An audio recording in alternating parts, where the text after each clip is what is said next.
Hello, everyone, and welcome. Thank you so much for joining us. My name is Alijah Marquez, and I'm the Community Education Manager at Mission Hospice and Home Care. Mission Hospice is an independent nonprofit hospice serving the San Francisco Peninsula and South Bay Area for over 40 years. At Mission Hospice, we believe that everyone in the last phase of their life deserves care that is aligned with their beliefs, values, and wishes. We are committed to providing compassionate and personalized education such as this, transitions, palliative, and hospice care to all members of our community. If you'd like to learn more, please visit missionhospice.org. Today's program is being recorded. If you have any questions at all, please put them in the chat and I'll read them aloud. Or you can use the raise hand function, which if you don't know by now, you can access by hitting your Zoom reactions and then the raise hand button. And I'll also give you an old school option. So I will be able to see most people on the screen. If your camera's on, you can give a wave and see if you can grab any of our attention. That works as well. Today's presentation focuses on offering meaningful consolation for all people experiencing grief and sadness. I'm particularly excited and can't wait for us to sit through this program together, because as you all know, sadness and grief is all around us every day. Considerate and caring words of consolation can be a shining light, even just for a moment in people's lives. And I'm looking forward to myself walking away with some of those words of consolation in my own back pocket for conversations such as this. It's my pleasure to introduce our program facilitator and author of Condolences Pocket Guide, What to Say and Not to Say to Grievers, Dana Amarisa. Dana, if you can give us a little wave. Perfect, there you are. So Dana founded the Be a Bridge Condolences Project to help ease conversations with people who are sad about anything by encouraging and educating their families, friends, and peers on saying helpful condolences. You can visit her at beabridgecondolences.com, which I will put in the chat once I'm done talking. And joining her in conversation today is our absolutely incredible Mission Hospice Bereavement Coordinator, Christine Kovach. Christine, if you can give us a wave as well. Perfect. And with that all said, I will pass the stage over to Dana. Thanks, Alijah. Thanks, Christine. I'm so happy to be here with everyone today because I get to be in my favorite conversation with you, which is how to say meaningful condolences, and more than that, how we can change the types of conversations we have with people who are facing any type of loss. So today we're going to go over my 3 steps to saying helpful condolences. It's going to be experiential because it's the practice of opening up to our best or highest self that actually gives us the confidence and the listening skills, and if needed, the words that can soothe a grieving friend. But before we get into that in depth, let me give you a little background on me. So how did I end up studying condolences for 20 years? So it started with some sad events. In 2000, I lost my infant daughter, Zoe, then my dad, and then my toddler son, Jake, all within a 20-month period. And it was really hard. I mean, beyond hard. But what was equally as hard was our surprise at what our dear, caring friends said to us for consolation. And I know our family and friends and business colleagues really wanted to help, desperately wanted to help. And we really needed their support. And we could see their discomfort, but we weren't in any kind of shape to offer help on what we needed or to teach them what works and what doesn't. And back at that time, I wished I had a little book that would explain what thank you, Alijah, a little book that would explain what we needed at a time when we couldn't explain anything. And then I realized, well, wait a minute, I'm a writer, I'm a marketing writer. I've spent my whole career as a writer. So I decided back then, about 20 years ago, that if I ever came through my grief and back into, or not back, but into a happy life, that I would write this little book. And so I did. And this book, Condolences Pocket Guide, I'm going to post everything at the end with the title and the 3 steps and everything we do here. So take notes if you like, but you'll have it at the end in the chat. This talk and the 2 that follow in the next 3 weeks all are taken from this book here. And Condolences Pocket Guide is practical and heartfelt. Like, there's lists of things that are helpful to say and not so helpful to say, and what to do if you run into someone in public who's grieving. Do you say something? Do you not? There's all kinds of practical advice and sayings that I've come across from really great groups like the Compassionate Friends, and little thumbs up and thumbs down, so you're real clear on what's helpful and what's not. But anyway, so 20 years later, I've written and published this book. And once I got the book published and I started talking to groups such as this, I realized that the book was a great beginning, but I founded the Be a Bridge Condolences Project to really help get the word out into the community in a bigger way, because my deepest wish is that no griever ever suffer what my husband and I suffered when we lost our children at our well-meaning but uninformed friends, and that no friends or family ever feel as inept or uncertain about what to do for a grieving friend. So back to the needs that I saw with my friends and family. Has anyone here in this group ever felt awkward or helpless around someone who's grieving? Raise your hand or post in the chat. Has anyone ever worried that you stuck your foot in your mouth when you did say something? Or have you done the opposite, avoided, like just not called or not extended yourself in some way because you felt uncertain about what to do and you just thought it was better not to do anything? Yeah, me too. I've stuck my foot in my mouth even after my losses, because we are hardwired to protect ourselves. And I, at the time, I was confused about this gap between what we needed and what our friends and family knew to say to us. Why did this exist? How could deeply caring and well-meaning people, both us and our friends, have this gap that could not be bridged? And so I started interviewing people on both sides of this gap. On the friends and family side, I interviewed hundreds of people, and there were a few common themes. That one was, many people got stuck thinking that there's right or wrong things to say, that you have the right or wrong words, and if you don't know them, that somehow you're unqualified for this, that only a grief counselor or someone else would know how to do this, that you need some kind of specialized training to actually be of help.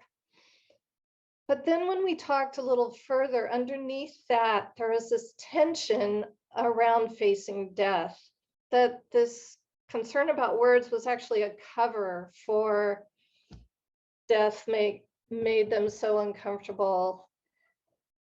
But we went even deeper, and the thing that was pretty persistent was that people were deathly afraid of grief, of feeling anything even close to what their grieving friend was feeling. And research supports this. It shows that we as humans are more afraid of grieving than we are of death. And that right there goes to the root of what causes us to say things that are unhelpful, because on an entirely unconscious level, we're trying to do this. We're trying to distance ourselves between you and your grief and me. We have social conventions that allow us to go through life without thinking about the fact that we could die at any moment. Like, who can do that? It's exhausting and terrifying. And so we have some social conventions that protect us. And that's what's behind condolences that are unhelpful. Has anyone ever felt like, oh, I can't bear this person's grief? Like it would be like it would be too much. And especially, whatever death is the worst case for you, for many people is the loss of a child is right up there. And people are looking for ways not to feel it. But it's our unacknowledged fear. The fear itself isn't a problem. I am anxious every time I talk to someone or I'm faced with someone who's grieving, even with all my experience. But I know that anxiety or nervousness isn't a problem. It's okay. They're nervous, I'm nervous. There's a lot of tension around grief and death in our culture. And the problem comes when, one, we don't know we're anxious, and two, we are trying to suppress it or hold it down or talk ourselves out of it. Because when we try to suppress it within ourselves, we are going to, without knowing it, we're going to try and suppress what happens with the griever. If we try to deny what's happening within ourselves without knowing it, we're going to try and deny their grief is really as bad as it is. So from this vantage point, we can see one of the goals of Pact Condolences. It's an attempt to reassure ourselves that our friend's grief isn't so bad, to protect ourselves. And this is natural and normal to feel this way. I have that instinct to want to like, oh, you'll be okay, to say one of those, well, what was said to me was, well, you can have another baby. Like my baby was a commodity, or at least you have your husband. What people don't realize is 95% of couples who lose a child end up in divorce because of the stress of the grief. And so I knew and felt my marriage was on the line as well. So that wasn't helpful, It was meant to be, but what it did was it went to my deepest fear, was that I was going to lose my marriage too. And so it's that unexamined need to make it better and to make it not so bad, so we reassure ourselves. And again, no finger pointing here. Here, let me set the stage here. I'll give you the doozy of all doozies of what I've said. So I was at a friend's house, and an acquaintance, a mutual friend, was there, and I learned that he had lung cancer. And what did I say? Can you guess? Were you a smoker? And when I saw that, as soon as it came out of my mouth and I saw the stricken look on his face, I was like, oh my God, what are you doing? So he deserved to die? And I said, wait, time out, good buddy. I'm sorry. If you were to forgive me and let me have another chance to start over, I would say, I know a lot of friends who smoke and they don't have lung cancer. I'm just so sorry that you do. And that did everything. It relieved. He forgave me in an instant, and then he felt like at ease to talk to me about his experience, which was helpful for him.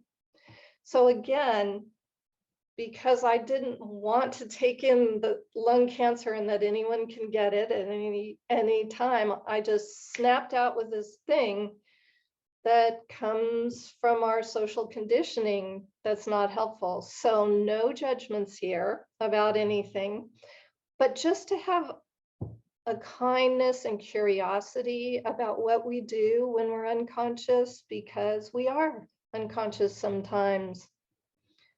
So has anyone ever felt this way when they're around someone? Does anyone want to give an example of either something that was said to them or something that was that they said when they put their foot in the mouth? Anyone here? Dana, maybe I can read one of the comments in the chat. Great. Thank you. Karen had said that 2 of your siblings lost a child before you and that you had no idea what to say to them. Of course not, right? We don't get training about this. Yeah. Thank you for sharing that. Yeah. My sister told me very recently, actually, that she's a writer too. And so words are her thing, as they are mine. And she said, when we lost our daughter, she had nothing. She said, I didn't have a syllable in my repertoire to say to you. And I had never thought about what it might have been for her, because she was one of the few people I found to be helpful in that she really just did a lot of listening. Anyone else? Yeah, Karen? You're muted.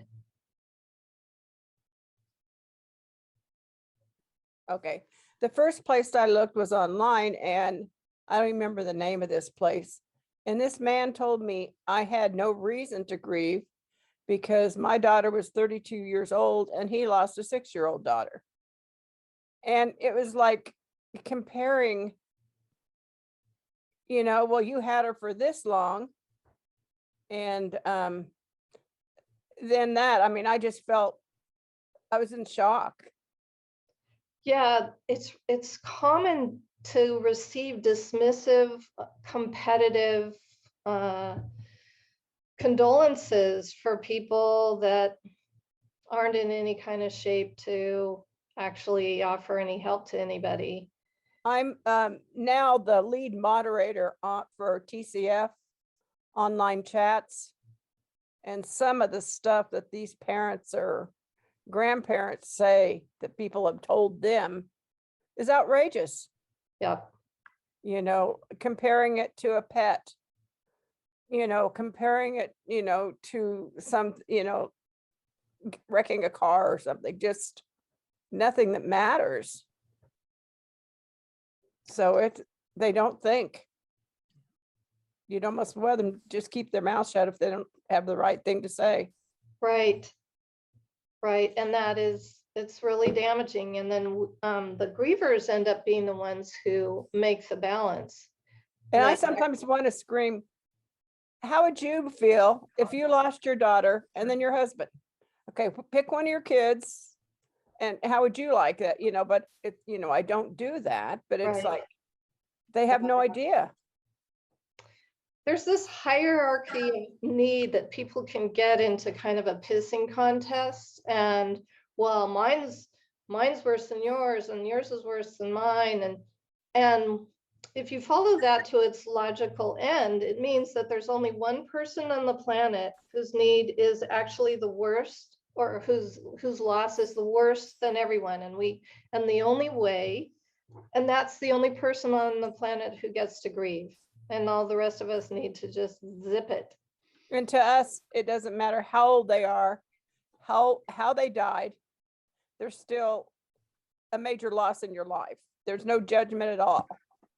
Right, because people who have miscarriages, that's why there's so little understanding, or people can be so dismissive about it, it's more than the loss of the person that was growing inside you. It's all the plans you had for that person. When I had my daughter 13 days and I'd already seen her wedding, I'd already imagined that. And like the gal from hospice, we had hospice here for 5 days when my husband died. I mean, and she did so much help talking to me about some other things that I hadn't thought about with my daughter, some of the things that you're not going to have, some of the things you're going to miss that are connected that you have no idea. Still today, something will come up and it's like, oh, you know. Yeah. So is there anyone else who would like? Yeah, we do have 2 responses in the chat as well that I would love to share. The Great. first says, when my cousin passed away, people would ask if we were close. I felt like I had to prove we were close, which made me feel awful. Oh, wow. I'm so sorry. Yeah. Again, it's like, well, even if I wasn't that close, it's someone I knew and they're now dead. Yeah. I'm so sorry that happened to you. I think that these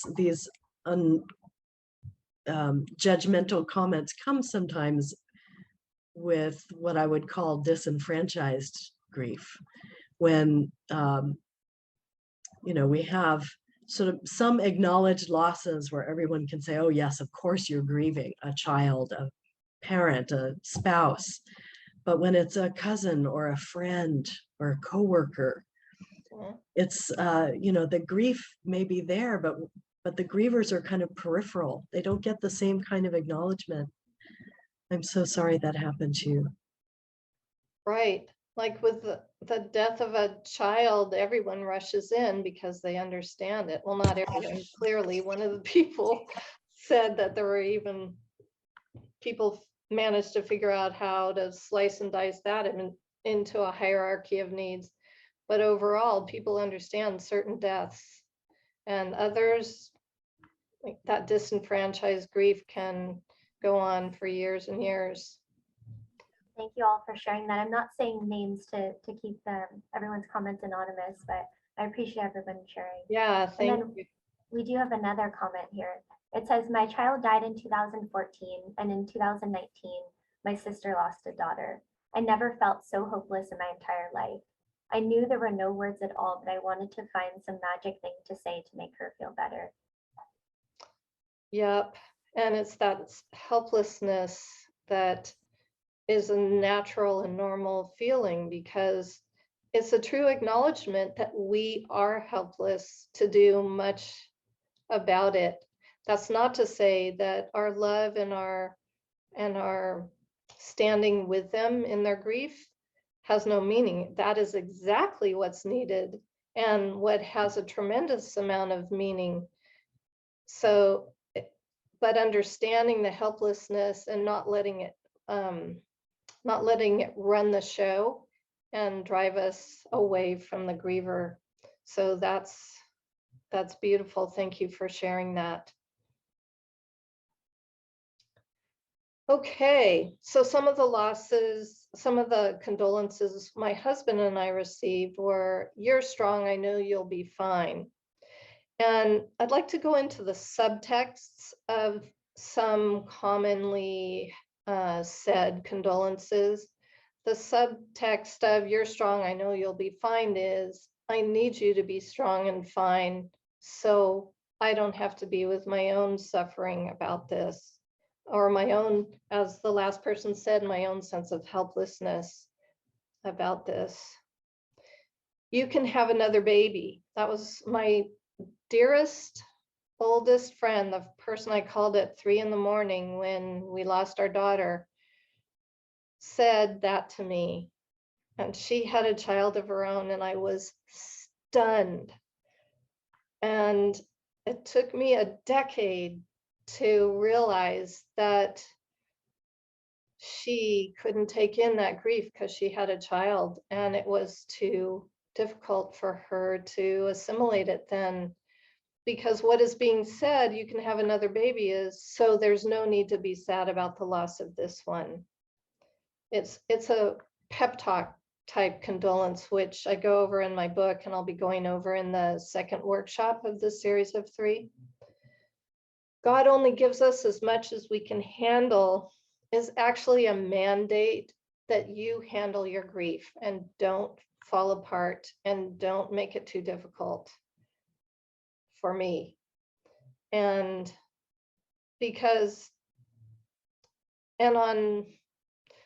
there's obvious problems with that, but the issue, a lot of people weighed in on our spiritual beliefs by saying spiritual condolences like that. And there are some deeply meaningful, helpful spiritual condolences, but I'm talking about the ones that are not.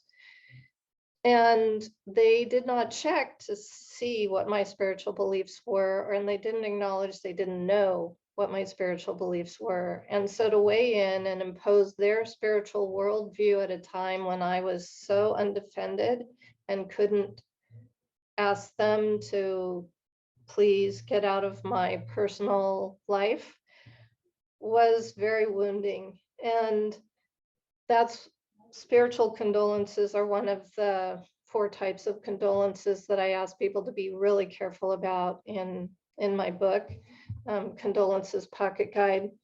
And we'll go into that on the second workshop.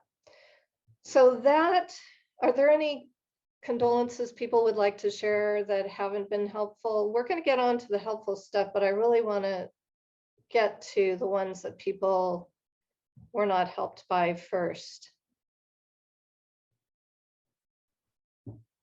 I'm happy to share my own example, Dana. Thank you. So I think this is almost an inside joke in the bereaved sibling community. I go to conferences every year for bereaved siblings, and we even kind of have programs like this to poke fun at how this is always the question that we're asked. But the first condolence that tends to come out of people's mouths when a sibling has passed away is, "How is your mother?" The number one question is, kind of deferring to somebody else's grief instead of acknowledging the sibling that's in front of them. And it's almost funny how often that specific one is made fun of in the groups that I'm in, but it's definitely in that bucket of a harmful condolence. Yeah. When my husband had a long illness, people would come to me and say, "How's Scotty doing?" And they never asked about me. I was now the breadwinner, the person making all the meals and doing all the dishes and all the housework. And I was the person listening to my husband moan in pain all night. And when I was sick, people went up to him and said, "What can I do to help you with Dana?" Because he was a guy. Caregiver women are treated as if we've got this. We should have this too. And so the skipping over the person who is standing right in front of you, who has to be desperately sad and anxious, I'm so sorry that you had to hear that, Alijah. Yeah. All right. So that's on the friends and family of grievers side of the research that I did. So I did research on the grievers side. I talked to many grievers, and some common themes came out. They have lost their social protections against the knowledge that we're going to die someday. I mean, there it is. It's like that's been removed. I was going to say alive and well in their life, but I mean, it is operating in their life at that moment. And they see that we still have our social protections in place. And as I mentioned before, we have an agreement in society that it's okay to say, "Hi, how are you? I'm fine." "Oh, good, me too." And that is what we do in order not to descend into intractable grief over the fact that we could die at any moment.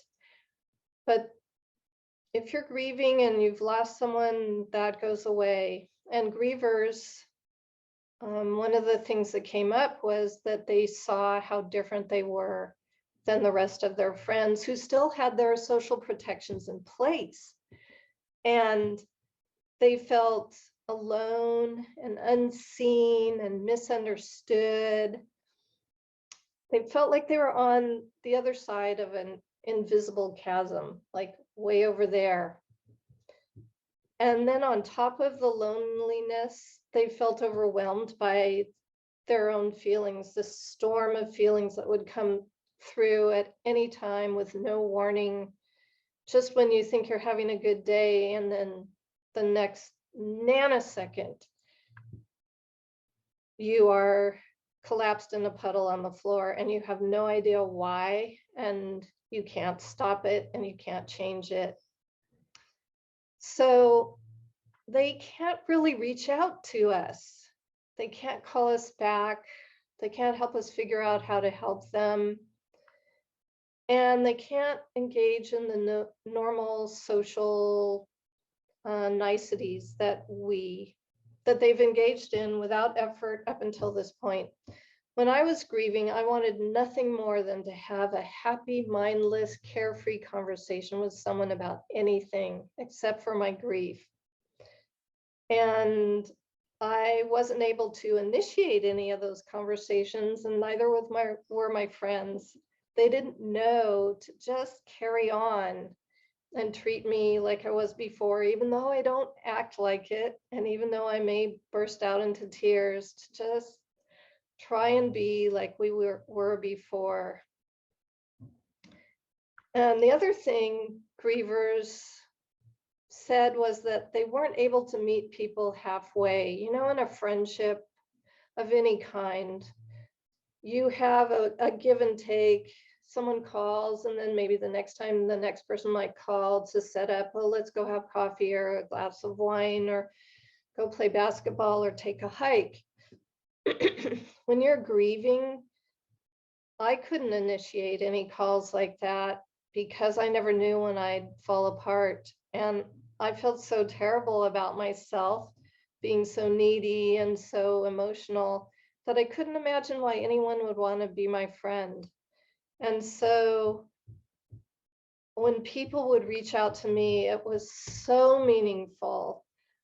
And I lost, there's this couple who are friends with my husband and I, and they made it really clear when they came to visit us one time that now it was on us to reach out to them, but we weren't ready. And I couldn't say, you know, it's going to be another 4 years before I can do my part in our relationship. And I won't be able to call you, and I won't be able to think of anything fun to do. And I'll cry a lot, and I'll be only able to talk about my loss sometimes. But that's what it's going to take, because I didn't know that. I had never been in that position. And we lost our dearest friends because when I finally could reach out to them 4 years later, they wouldn't take my calls. They wouldn't return the calls to go out. I even drove quite a distance to go to their city, and they wouldn't meet with me. And it's from that lack of understanding of the depths of grief, because a year or two later, I had a job. I was doing things that looked normal on the outside, but I was coming home and crying every day. And I was exhausted from that. And I didn't feel, I was insecure about myself. And so I couldn't navigate a friendship with the old skills that I had. And they didn't know that. And so it was this tragic loss. And so here's this group of people who are still with their social protections and their abilities. And here's this person who wants to be over there and can't get over there. Has anyone ever felt this gap before, whichever side of it you were on?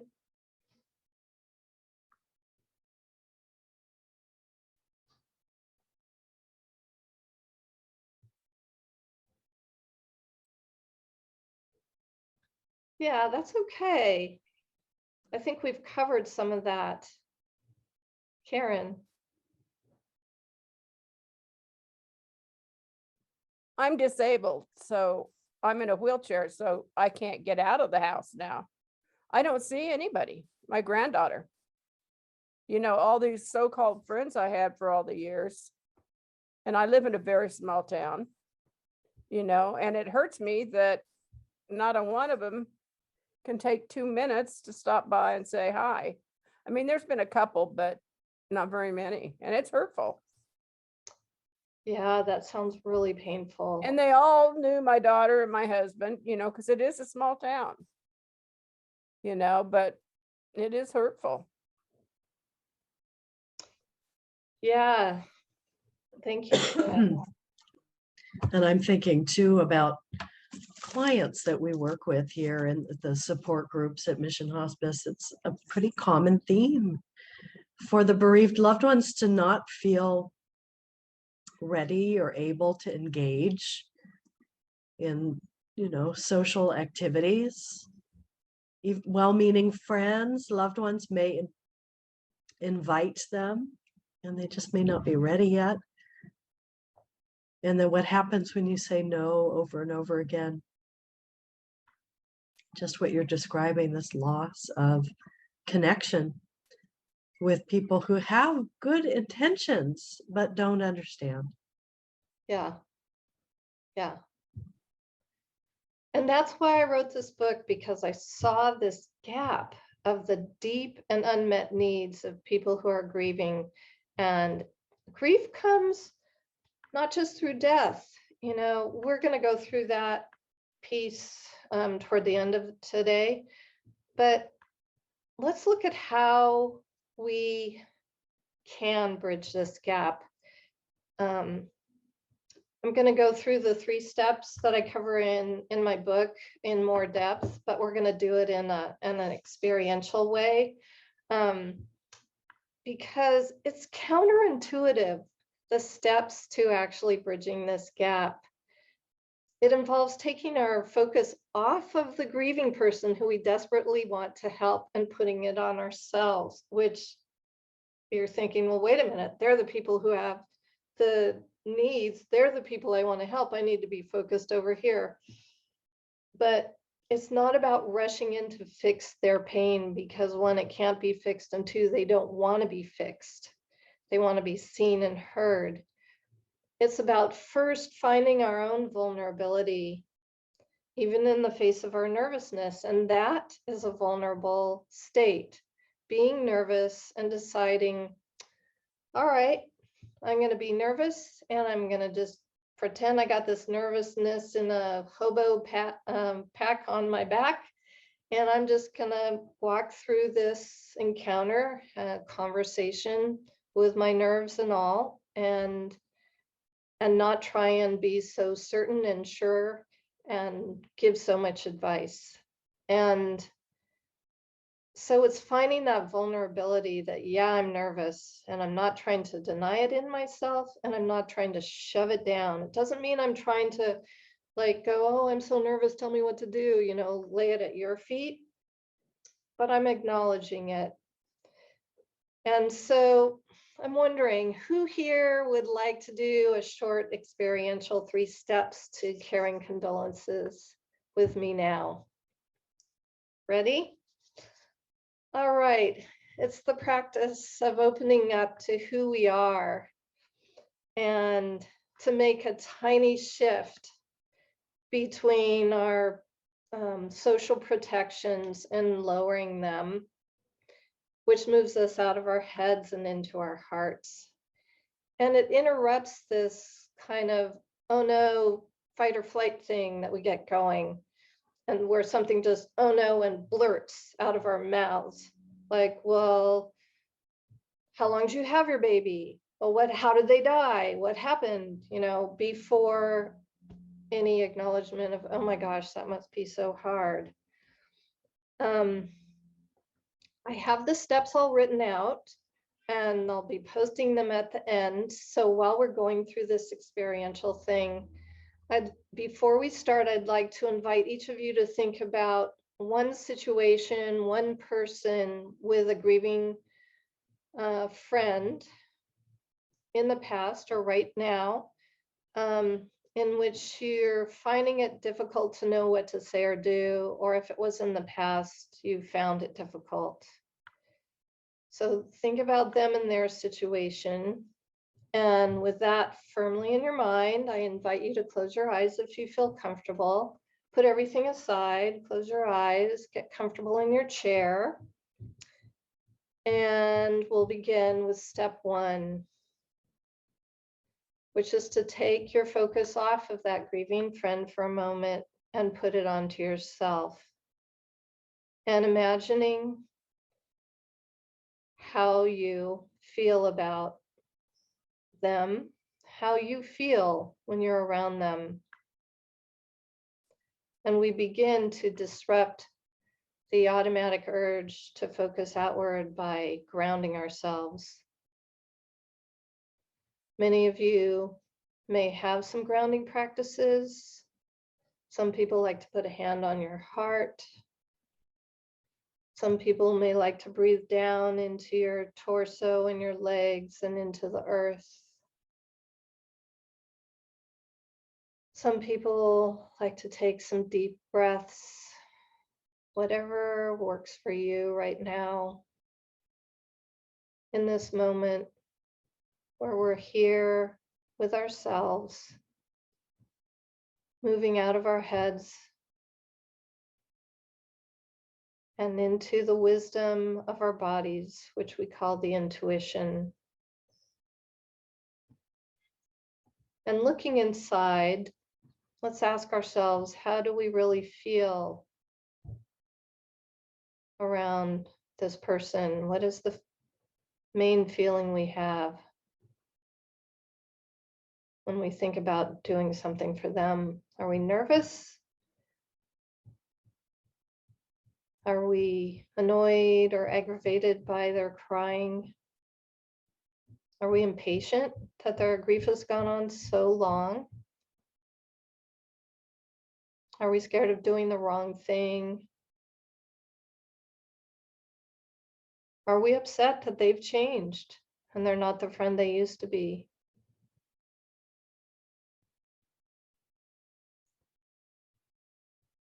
And just look, don't try and change anything. Don't try to push it away. Just be with it as if you were being with a young child who's acting badly and you understand that they're just having a hard time. And you have big and deep love for them. Let's have big and deep love for the sides of ourselves that we often don't accept. So we don't try to change our feelings. We don't try to avoid what we notice or feel. There's no trying. We let ourselves be just as we are. Be a kind, curious elder to yourself and your feelings. This is how we drop our guard right here. This is kindness. This is surrender. This is vulnerability. And this is what our grieving friend needs from us. Our vulnerability, our heart.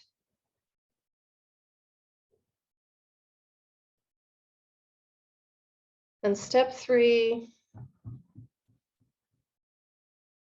keeping our vulnerability and our grieving friend with us now, and understanding that it's on us to be a bridge over to them. What occurs to you to say or do for your grieving friend? Notice what ideas or words pop up for you.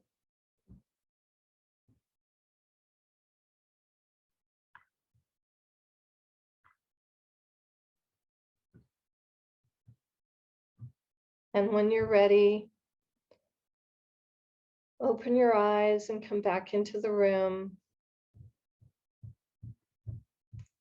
And can you sense a difference in your energy, in your stance toward them, your perspective on them that you had before than what you had before we did this?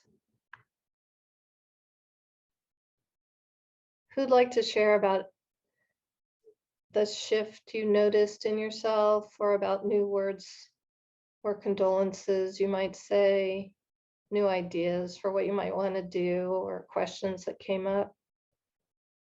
Would anyone like to share?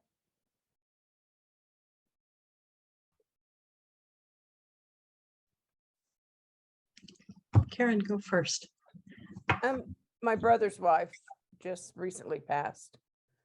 And he's a take care of everybody person. So I'm so don't know what to do to help him. You know, I'm afraid whatever I'm gonna do is wrong or I'm intruding. So, but I think I need to just try. You know, that's all I can do. That's Try to help beautiful. him through it. Because he's the helper. He's not one that accepts a lot of help. That's So, lovely, Karen. Thank you. I had something new come to me, and I think I do this reasonably well. It's part of, my life's work is to work with grievers. But I had a friend, Dave, who died a long time ago, and had offered condolences to his girlfriend at the time, and I did well enough. But a new thought occurred to me in this, centering in just now, that I could have shared one of my favorite memories of him with her as an offering. Oh, that's beautiful. Because he really was a beautiful spirit. And I thought, oh, I could have shared a memory I had and just let her know how beautiful he was to other people too. you still can. Well, I don't know how to be in touch with her anymore. It's been so many years, but thank you for that. You're right. If I knew how, I still could. That's absolutely right. It's never too late to circle back and get back in touch. Yeah. Thank you, Christine and Karen. How about anyone else? Did you have a new knowing or understanding or shift?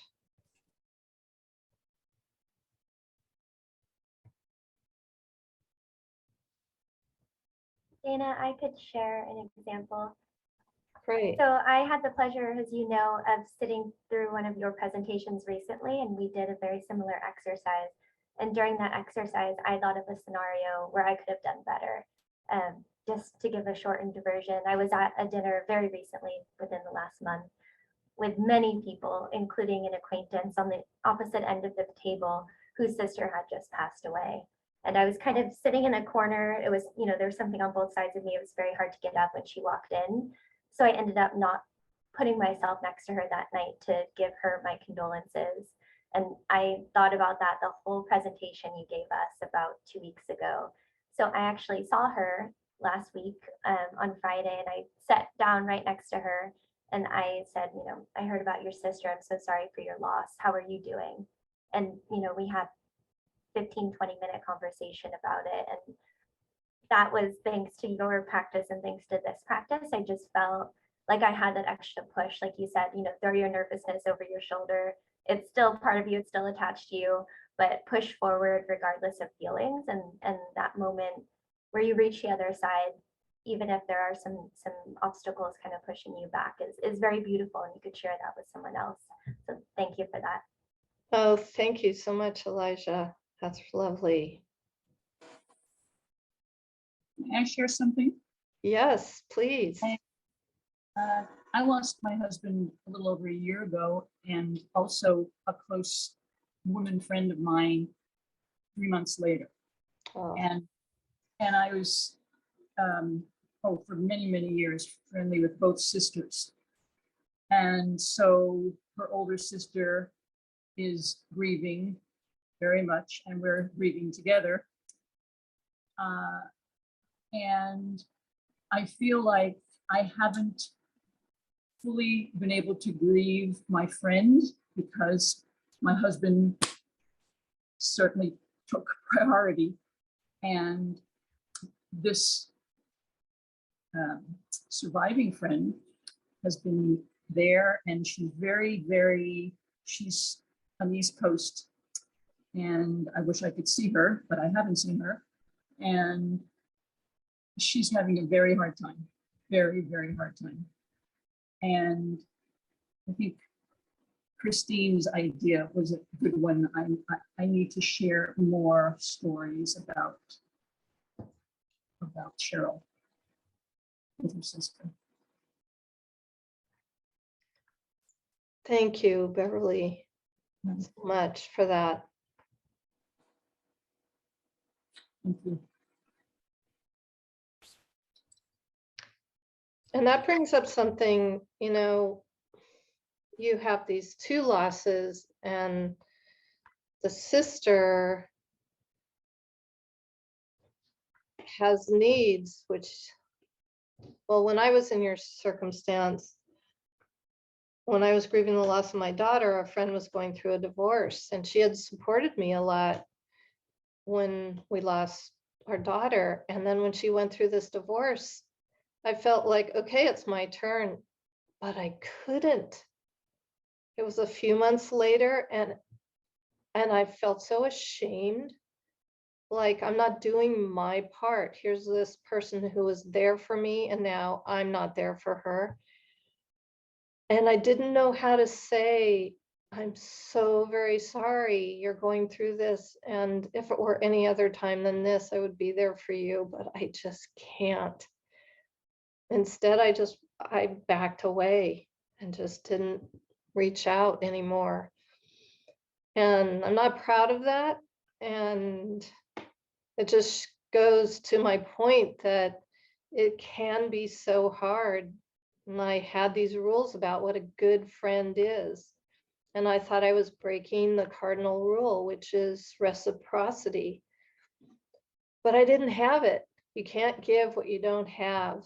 And so, yeah, and these are some of the hard conversations that need to happen between friends. But I couldn't do that.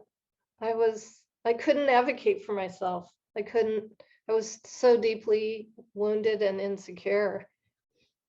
I couldn't do that. So, yeah, I think I might be able to now, but I don't know in the moment, depending on the depth of the loss, I might not. Is there anyone else who would like to share? Christine, did you have something else to say? Well, another thing that occurs to me is this, you talked about fear early on. There's also this fear of saying the wrong thing or making it worse. Yes. Right? That really holds people back.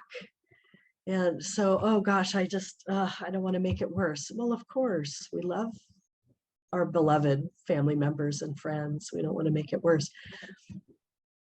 I think it's okay to just name that, right? To just say, there are no good words here, but I love you and you're not alone. If that's all there is, that's all there is, right? Yep. There's no magic, perfect sentence that will make the grief go away. That's great. Thank you for bringing that up. I cover that in my book, Condolences Pocket Guide, that one of the most common condolences I use is, I'm so sorry, I have no idea what to say, but I love you, or I'm with you. And that is a beautiful condolence. It's not the same as dumping a problem at their feet. I'm not asking them to tell me what to say. I'm dropping my guard and saying, I got nothing. I think I'm supposed to have it all, but I don't. I just know that I care about you and what you're going through. So thank you for that. Anyone else like to share an experience in the chat or out loud?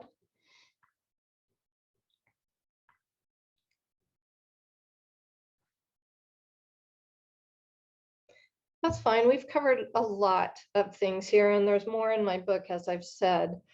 But let's move on to misunderstood losses, or disenfranchised loss and disenfranchised grief. So the word disenfranchised means, oh, someone is posting something in the chat before we move on. Yes, so we got a comment from Tracy. It says, "This is what I said to my sister. I told her there was nothing I could say, but I love her and I care for her." That's lovely. And I'm assuming that she found that helpful or meaningful. Yeah, what I needed to know more than anything was that my friends loved me, that they still wanted to be with me, even though I felt like I was the ugliest person in the room because I was snotty and blotchy-eyed and such a downer to myself. And I just needed to know that whatever I had wasn't going to be too much for a friend, that they could stand me, that they could stand by me and say, yep, I get it. There's nothing wrong with what you're feeling, and I'm so sorry you have to be feeling this. And that gave me hope. It gave me strength to know, okay, all right, I must not be so bad. There must be some hope for me after all. Because when you're in it, it goes on, for me anyway, it went on so much longer than I could ever have imagined grieving.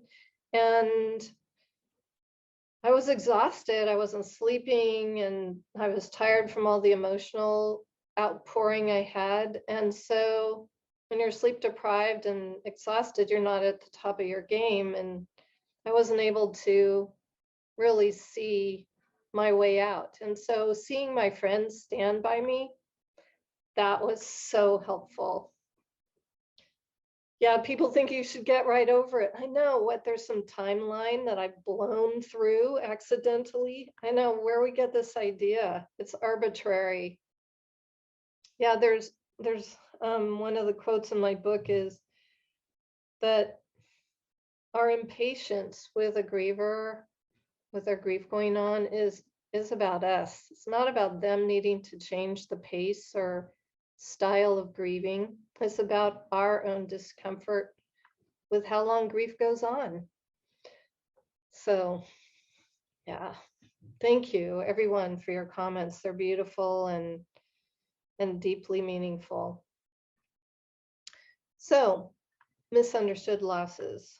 These are losses. So disenfranchised means that you've been shunted to one side of society, that you're marginalized. So let's talk about disenfranchised losses. What are some that people might imagine? Miscarriage, there's a perfect one. It's not the baby hasn't been born and died. It's died before it's born. Getting fired from a job, for a person whose job is everything, or if you're the breadwinner of the family, it's huge. There's so much shame and failure associated with that in our culture. Infertility, there's a lot of shame in infertility. It's like, as a woman, my value is established in our culture by my ability to bear children. So what about the group? Can anyone suggest ones that they can think of or that they've experienced or know someone who is? Or in the chat? Sure. How about someone who has died because of their substance use? Yep. Right. Yeah, the first question was, were they high when they died? Was it an overdose? Oh, then they deserve to die. We're back to that. Oh, they deserve to die. Well, you should have known this was coming. You should have prepared yourself for it. Yeah.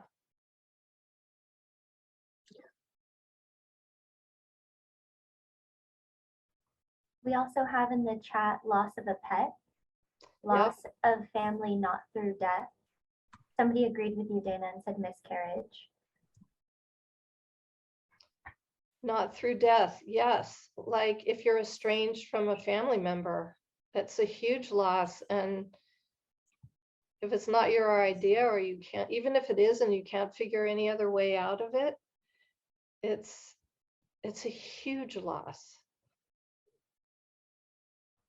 We also have friendships that end, lost to suicide. Thank you all for sharing these in the chat. Please continue, and I will happily read them aloud.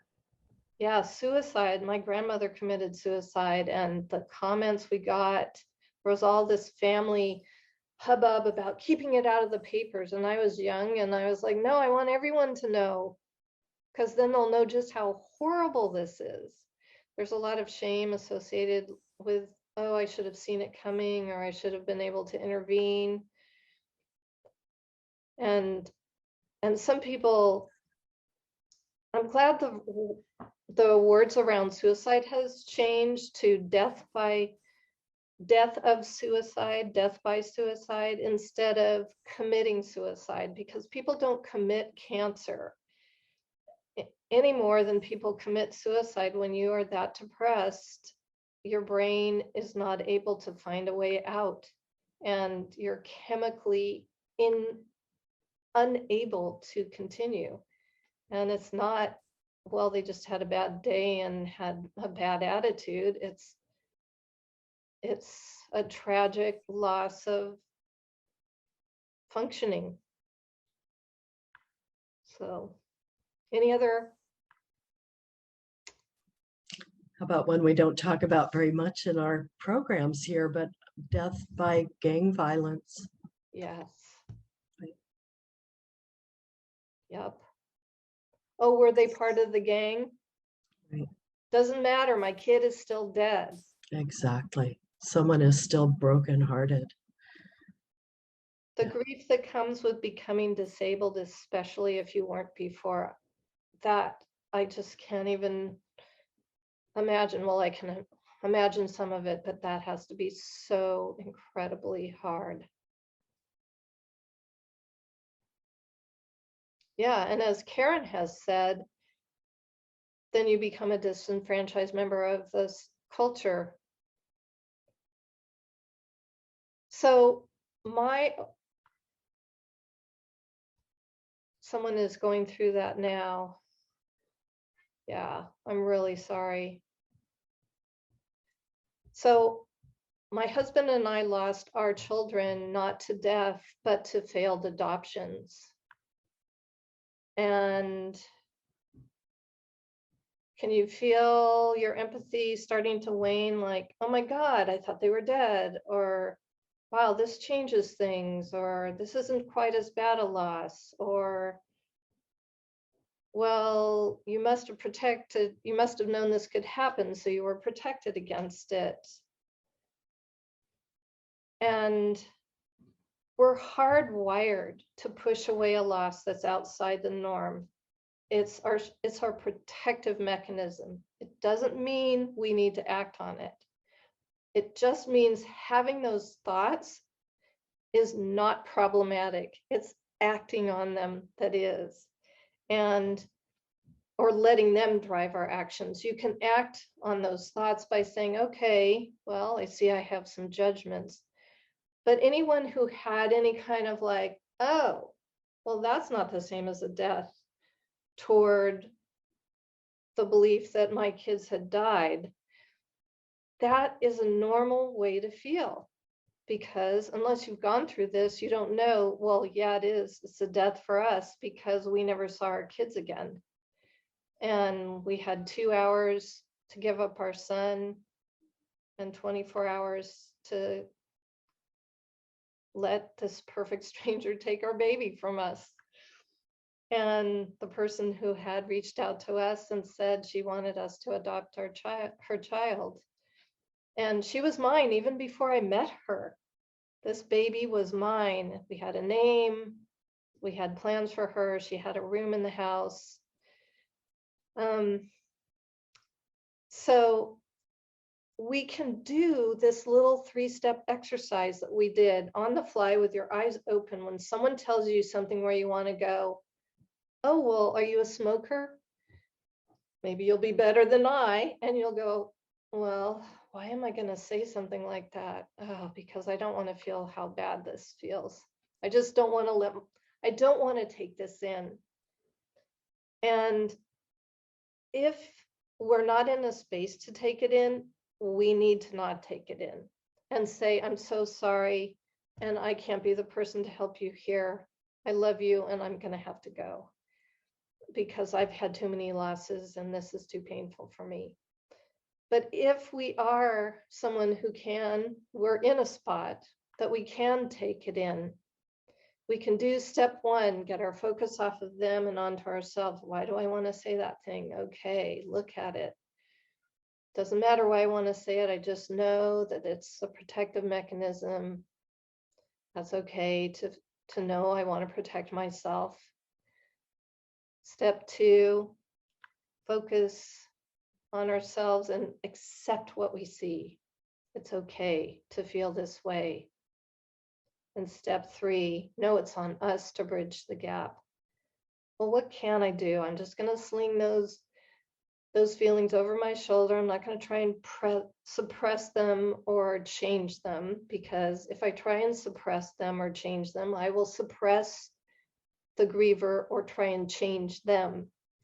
And it is not helpful to try when people tried to change me out of my grief into something they preferred better. And we can do this on the fly with our eyes open with some practice. While the person's talking, we can fill in with, oh, I'm so sorry, while we're working on this, eyes wide open. Did anyone have anything like that creep into their mind when I said it was through a failed adoption? It's perfectly normal if you did. There's kind of an adjustment, like, what? Wait a minute. Aren't they dead? And then it's like, oh, well, it doesn't matter, But there's this adjustment of trying to grapple with this thing that isn't common in our culture. So some of the things that were said to us by people who couldn't adjust or didn't know they needed to, we heard, well, at least you only had her for 13 days, so you didn't get so close. I was close even if I never met her, even if she died during birth or I never met her. The birth mom changed her mind as soon as she was born. It would have been a death to me. Another person said adopting and being pregnant aren't the same thing. Why do you want to make a distinction like that? That's like saying, well, so you can't possibly know what a real loss is like. And my question back to them is, how do you know? Do you have an adoptive child and one that you've born through pregnancy and you love one more than the other? And then many people before oh, I'm so sorry, they peppered us with questions. The birth mom can take back her baby. What are the laws that allow that to happen? Oh, there wasn't anything you could have done, just peppered with questions. And again, in this book, the Condolences Pocket Guide, there's a chapter on question condolences, which we're going to cover in the number 2 class, which is that in order for me to answer your question, I have to go down into that dark and scary place and revisit what exactly happened during my loss in order to tell it to you. I can't just do it from here. I have to go down and remember losing her to say it to you. I have to describe the excruciating meetings in the attorney's office, signing the adoption papers. I have to go through all of the research we did about the laws before we decided to do this. And none of it addresses me and my loss. None of it shows any compassion for the huge loss. It just shows that you want questions answered at my expense. And so we have to decide, of course, we're curious. We are curious people. and that's fine. But again, what's more important, our curiosity or being a compassionate witness to someone's pain that will actually have some meaning in their life? So I'd like to open it up for questions because this is the end of my presentation. And I'd love to hear questions on anything that you may have. And I'm posting these things in the chat, the links. Well, I just want to kick this off by thanking you for being here and for writing this book. When I talked with you previously, I told you that my first reaction when I read your book was, where has this book been all these years? We do not get training in how to be compassionate with people who are grieving. We don't learn that in school. Maybe some people who've had an extraordinary family may have gotten some guidance from their family, but not many of us. So we learn it by stumbling over it the first time we encounter someone who's grieving, right? So maybe our first encounter is making mistakes. So what a beautiful thing to be able to have some ideas about this and have a guide. I'm so appreciative of your willingness to use your own life experience as a springboard for something so important. Thank you, Christine. That's deeply meaningful to me, and I appreciate the opportunity to be able to be with folks who are actually taking an interest in knowing, oh yeah, I'd like to learn something about this. So yeah. Other questions? I see Paul have his hand up. Hello. Yes, thank you for today. I had to do some driving, so I haven't been as engaged, but I have a question about context. A mistake I made one time was there was a secretary that I worked with kind of casually, and her son was killed tragically in a car accident after a high school prom. And it was very well publicized. 4 kids all died.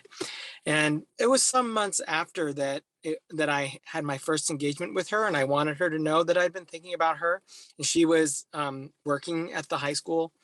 And I said, I just want to say I'm so sorry for your loss. And the phone just got quiet. It was like 60 seconds. And then finally there was a, and this woman had just been sucker punched by me. And I felt bad, also understand it's not about me, but I just wondered, I felt like I'd never do that again. I'd never bring it up when someone's at work, maybe was my conclusion. But I wonder, what are your thoughts about context and offering condolences? That's a really great question, because I had the very same thing happen to me when I was out. I'm a salsa dancer, and I went out when I finally felt good enough to go out salsa dancing. This guy who was at my work, who had never sent me an email or a card or stopped by my desk to tell me he was sorry. I knew he knew. Well, I saw him out dancing, and he chose that moment to say something, and I burst into tears and had to turn and walk away. I was so upset. And it's because if I haven't taken the time or bravery or initiative to offer someone condolences, I don't want to piggyback onto their bravery for stepping out into public with my condolence. And so what I do under those circumstances is I kind of put it out in code. I say, hi, I'm so glad to see you. And then they, from their response, if they go, oh my God, thank you for saying that, I'm so sad, then you know they need to talk about their sadness. But if they say, I'm glad to see you too, what's up? That's their message. Don't you dare bring this up. I'm barely holding it together, and I need you to do it offline. So I did have a meeting with a company that asked me to talk to their employees about how to handle consolation. And one of the things that I offered was to write a note or an email or a card and make sure it gets there after work.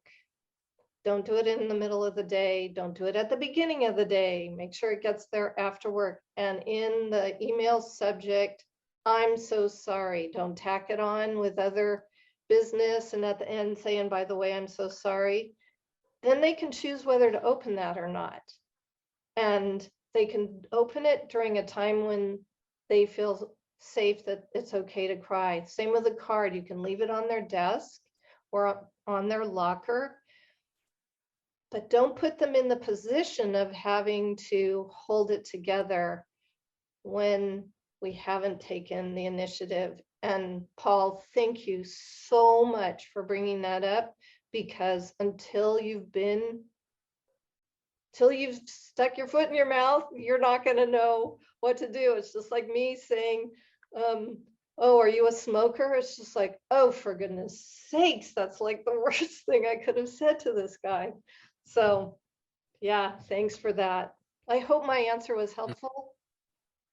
Yes, absolutely, very helpful context. Yes, and it helps me to think of some different ways that that I could have dealt with that. I can't do, there are ways you can do it, and sometimes it just means prioritizing. Like, wow, I really feel I know that person. Her son was killed. Well, if you really feel that way, then to prioritize and stop for a second and make the card, and don't just push it off. For myself. And you bring up another point, which is with people I don't know very well, I think, oh, well, I'm not in their close circle of friends. I go ahead and send them something anyway for several reasons. One, because I know many of their close friends won't, because they'll be too insecure. And two, because I want them to know that I care. And we can make a deep difference in someone's life. And I think that's what we want to do. We want to have meaningful lives. And one of the ways we can have a meaningful life is to provide help to someone who is hurting really badly. And so reaching out, even if the card says, I know we don't know each other very well, but it doesn't matter. I'm so sorry for your loss. And that's enough. A person can feel seen and heard that way. Along those lines, there's a lovely comment in the chat. I've done that too, just a quick hug and no talking, just to let them know I feel for them and without me cornering them, right? Lovely. Yes, that's so beautiful. Lovely. And then another thought, or a couple items back in the chat. It says, you talked earlier about someone assuming your spiritual beliefs before offering their thoughts. And in my volunteer work in TCF, I've just started saying, I am sorry for your grief and pain to those who I don't personally know. My question is, do you have any other suggestions besides that phrase? Yeah, most of the suggestions I have are some variation of that phrase, because most initial condolences net out to, I'm so sorry, I don't know what to say. And one of the things I say is, I care about you. Like, I'm really sorry for what's happened to you, and I care that you're suffering. So yeah, I wish I had more to offer. I do have a list of helpful condolences in the book here. You can tag it on with, if you knew the person. Like one example I give, I'm so sorry your husband's gone. I know he was sick for a long time, but he's missed. He was a great presence. It's such a big loss. Or, I can't imagine what you're going through, but I care about you and I'm here for you.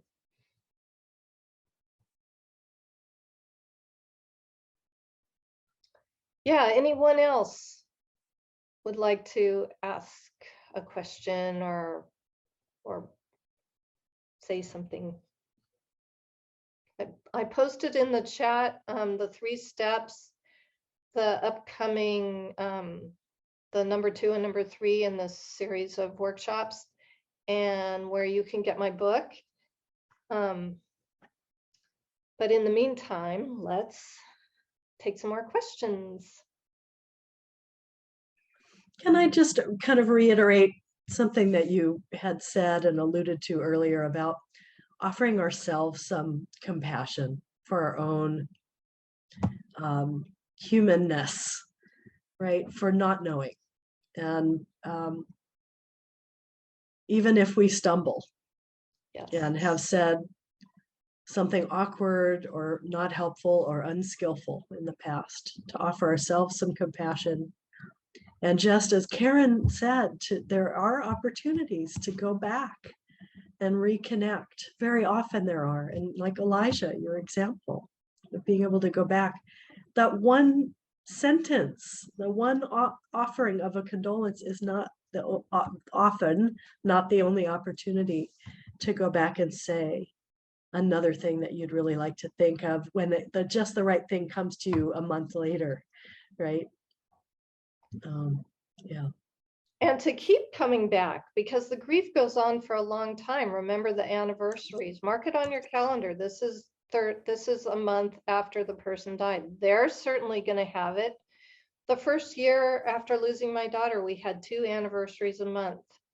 The anniversary of her birth and the anniversary of her loss. So we were grieving hard 2 days a month. And it was meaningful when someone would send me a message saying, I know this is a hard day. I'm thinking of you. And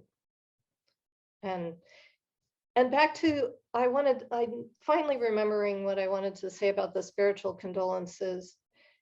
It's okay to say, I'm going to pray for you if I pray, but not to because I'll take anyone's prayer. I don't care what their belief system is. I'll take prayer when I'm hurting. The only thing I was asking is to distinguish between that and weighing in on, well, God says that we should view it this way, and then I'm now going to be your spokesperson for God. Well, where do you get off doing that? And I have a spiritual guide, and it's not you. You know, those were all the thoughts that went through my mind when people were saying that stuff to me. So, yeah, it's this is a spirit loss. Brings up spirituality, and I understand that it's an honest mistake that people make, and I did it too. My first experience with loss was I said, oh, your brother's in a better place. Oh, how did I know? And it wasn't helpful to him. His brother was gone. He was the one who was in a hard place. So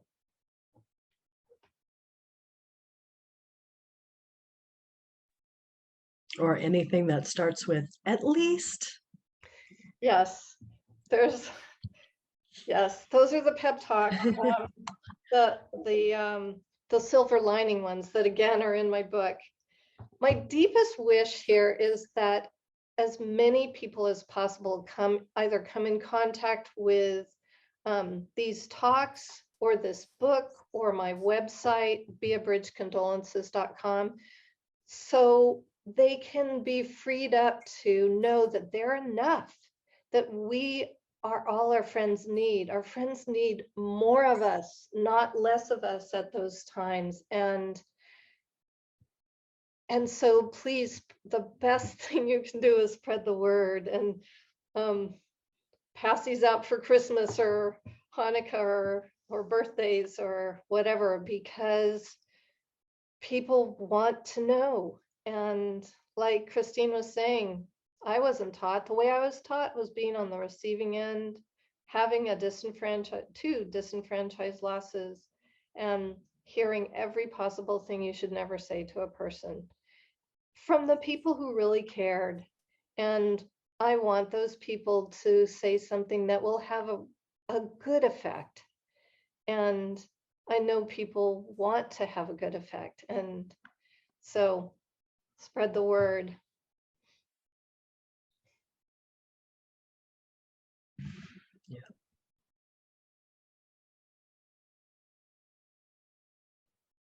We probably have time for about one more question. If anyone in the audience has one, Christine, if you have any questions, or Dana, for each other, please feel free to share that as well. Well, how about this? Some ideas for grievers who are receiving some unskillful comments.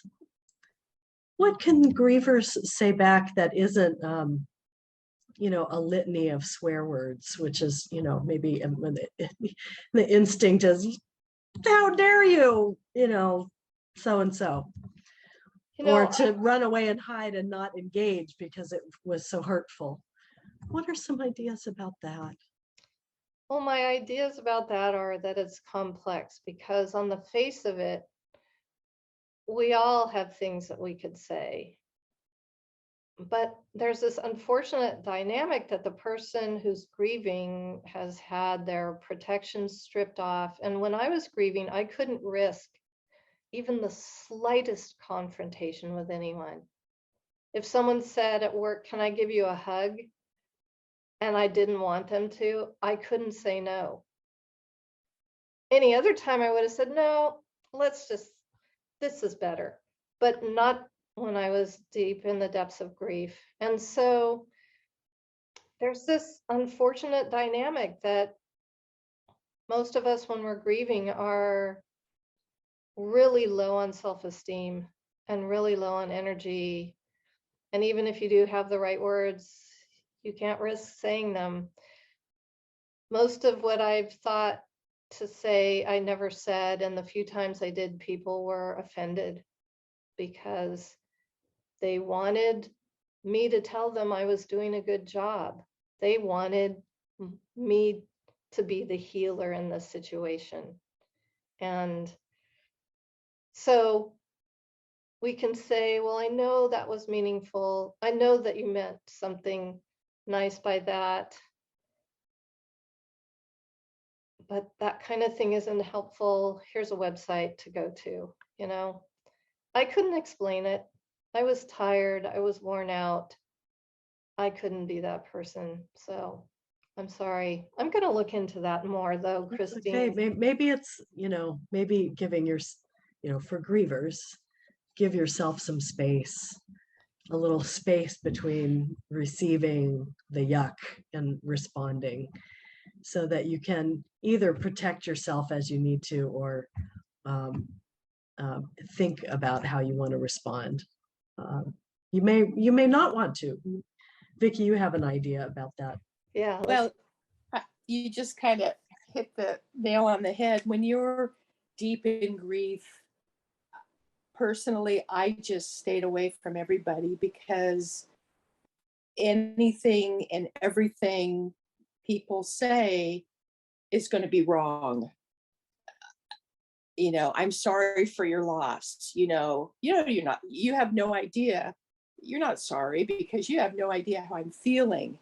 So I agree with Christine that in the early day, and you can gauge what your reactions or what your mood is for the most part. Sometimes it comes without any notice, but it's good just to sit back, because again, anything anybody says, and people mean well, they have good intentions, but when you're in this horrible grief, there's nothing anybody can say.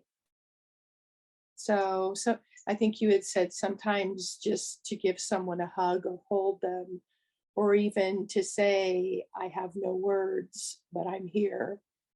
I care about you and I'm here. Yeah. Yep. That's about it. All nets down to, I care and I'm sorry you have to be feeling this way, because no one should have to feel this badly. It's just, it's not right. And in those early days,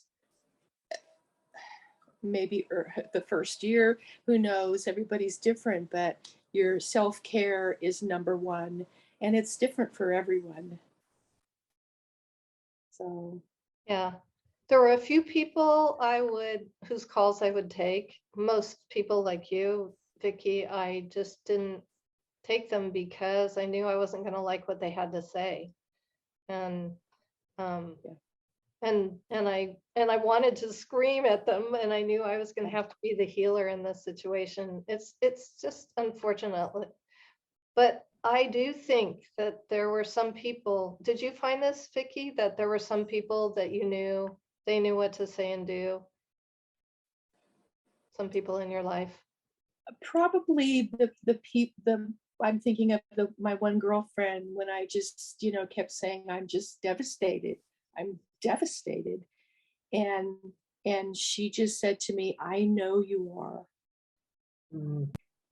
And that was, it justified what I was, it just brought it home that she knew, even though she hadn't been through the same circumstance, she was, she just said, I know you are. So, but most people, I'm sorry. people just don't have any idea. And a lot of people have not suffered any loss, I find. So I think, for me, it was just to back away from everybody. So, and that's so interesting because Vicky, you said you didn't like to hear that you were sorry. That felt unauthentic to you. For me, when people, of course, it depends on how people said it, but if people would touch their heart and say, I'm so sorry, that was meaningful. It's like I saw they got it and there was nothing else to be done except that. Just everybody's different. Just. Yep.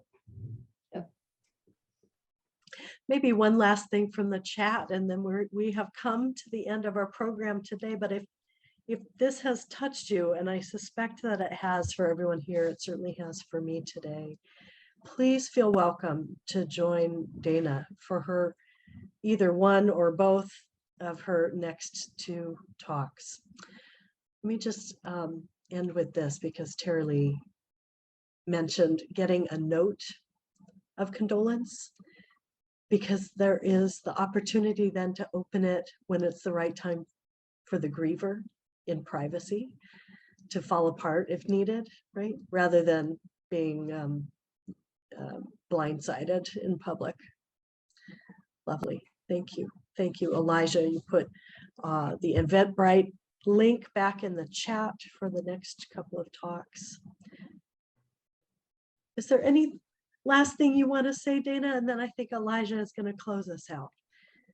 Well, I want to give my great thanks and admiration to the people who came to this and participated, because I know it's not an easy topic, and it gives me so much hope for the people in your lives who are going to benefit from you having learned this. And I'm, participated in some way, and I'm so happy to know that maybe we will alleviate someone's suffering, that we can say meaningful consolation. So thank you. Thank you.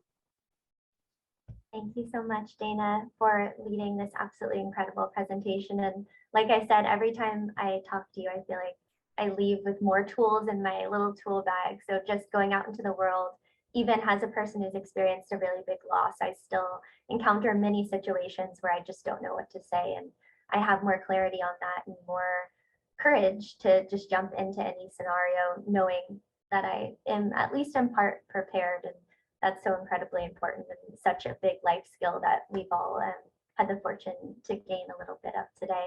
And Christine so eloquently summed up the next two presentations are welcome to anyone in the community. We love seeing new faces. We love seeing faces who've joined us for presentations before. They are entirely free, and we are offering them because we know they're powerful. We know they're so helpful and uplifting for people who are grieving. And if we could bring Dana in to provide a little bit of that positive spirit to uplift people who need it so much, then we want to make sure that's available to all of you. And I am incredibly open to feedback. I know Dana would love feedback as well. We do have an evaluation going out after this call. If you have any comments, any insights you've gained, insights you'd like to share, programs you'd like to see in the future, please take 2 to 3 minutes and fill that out. And we would love to hear all of your thoughts. Oh, I would Thank- love anyone's comments. Mhm. Any kind of feedback is just a beautiful thing to me. So Mhm. thank you. And thank you, Christine, for joining Dana in conversation and facilitating some beautiful thoughts and questions. And I appreciate everyone sharing tonight and being vulnerable in this community and in this space. And with all of that said, I hope everyone has a beautiful night. Thank you. Great. Thanks so much. Take care, everyone.